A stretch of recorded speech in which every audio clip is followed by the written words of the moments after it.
32वां अध्याय सुरेश्वर अवतार। नंदेश्वर बोले, हे संत कुमार जी, व्याघ्रपाद के पुत्र उपमन्यु पूर्व जन्म में प्राप्त सिद्धि के कारण मुनि कुमार के रूप में जन्मे थे। बचपन से ही वे अपनी माता के साथ अपने मामा के घर में रहा करते थे। वे बहुत गरीब थे। एक दिन उन्हें पीने के लिए बहुत कम दूध मिला। बालक दूध पीने का हठ करने लगा। माँ के समझाने पर जब बालक न माना तो उसकी माता ने खेतों से बीनकर लाए गए दानों को पीसकर उससे कृत्रिम दूध तैयार किया और उसे अपने पुत्र को दिया। बालक ने जब उसे पिया तो वो जान गया था कि वह दूध नहीं बल्कि कुछ और है। अपने पुत्र को इस प्रकार रोता बिलखता देखकर उसकी माता ने उसे गोद में बिठाया और उसके आंसुओं को पोंछते हुए बोली, बेटा, हम वनों में रहने वाले लोगों के पास भला दूध कहाँ से आएगा? भगवान शिव की कृपा से ही तुम्हें दूध मिल सकता है। अपनी माता की ऐसे वचन सुनकर शोकाकुल व्याघ्रपाद का पुत्र बोला, माँ, यदि सब कुछ प्रदान करने वाले भगवान शिव ही हैं तो मैं निश्चय ही उन्हें अपनी भक्ति से प्रसन्न करूँगा। यह कहकर वे बालक अपनी माता को प्रणाम कर वहाँ से चला गया। वह हिमालय पर्वत पर पहुँचा। वहाँ उसने एक छोटा सा मंदिर बनाया और भगवान शिव व माता पार्वती की मूर्ति स्थापित की। तत्पश्चात जंगल के अनेकों फल फूलों व वनस्पतियों में से वह नित्य शिव पार्वती की आराधना करता तथा पंचाक्षर मंत्र ओम नमः शिवाय का जाप करता। इस प्रकार उस बालक ने काफी समय तक भगवान शिव की कठोर तपस्या की। उपमन्यु की घोर तपस्या के प्रभाव से तीनों लोग प्रदीप्त हो उठे। तब भगवान शिव इंद्र का और देवी पार्वती इंद्राणी का रूप धारण करके नंदी के स्थान पर ऐरावत हाथी पर बैठकर उपमन्यु के पास आए।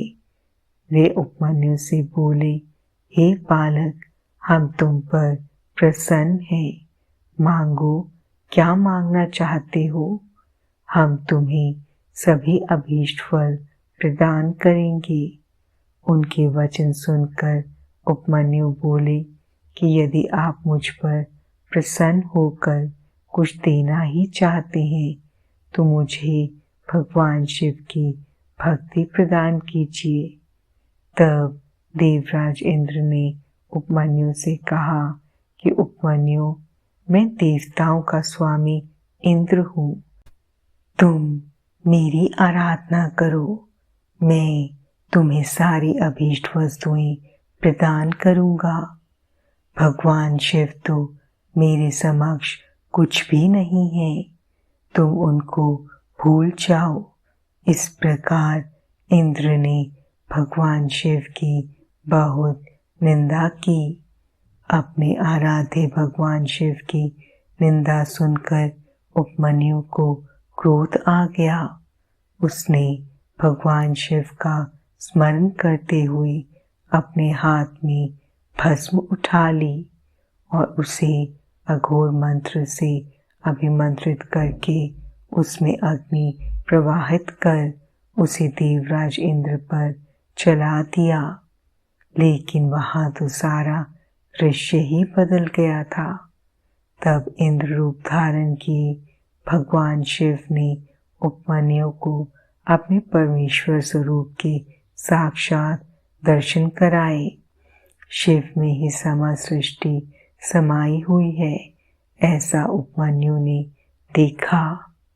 भगवान शिव बोले, हे उपमन्यु, मैं तुम्हारा पिता और देवी पार्वती तुम्हारी माता हैं।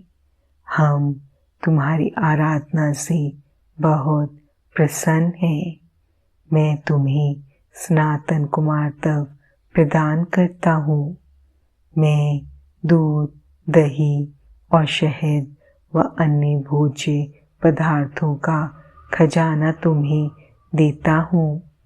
तुम अमरता को प्राप्त होगे और तुम्हें मेरे गणों का आधिपत्य मिलेगा। इस प्रकार शिव जी ने उपमन्यु को अनेक दिव्य वर प्रदान किए। तत्पश्चात भगवान शिव पार्वती वहां से अंतर्ध्यान हो गए। फिर उपमन्यु ने घर जाकर अपनी माता को सारी बातें बताईं। इसे सुनकर उसकी माता बहुत प्रसन्न हुई। जिसे भगवान शिव के दर्शन हो गए हों, उसे और क्या कुछ चाहिए। तात इस प्रकार भगवान शिव के सुरेश्वर की उत्तम कथा मैंने तुम्हें सुनाई। ये कथा सुख देने वाली तथा पापों को दूर कर मनोवांछित फल देने वाली है। इसे सुनकर अथवा पढ़ने से सुखों की प्राप्ति होती है और अंत में अर्थात मृत्यु के उपरांत शिवलोक में निवास होता है।